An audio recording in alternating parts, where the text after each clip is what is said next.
A exposición de Isaac Díaz Pardo que acabamos de inaugurar ten moita relación tamén coa colección do museo, non? O propio Isaac vai a depositar unha obra, un nu, que está exposto na sala 5, que xa está presente na colección desde o primeiro momento.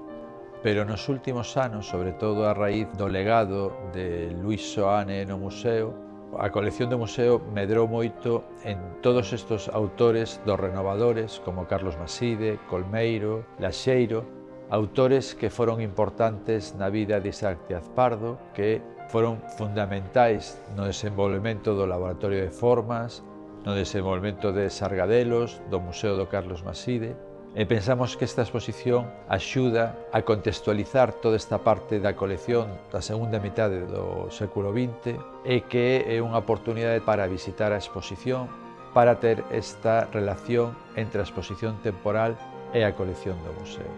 E por último tamén o museo conserva unha importante colección dos sargadelos do século XIX e que foi referente da recuperación deste novo sargadelos do século XX e tamén se establece unha relación entre eses dous momentos históricos, o primeiro sargadelos e os sargadelos da segunda mitade do século XX.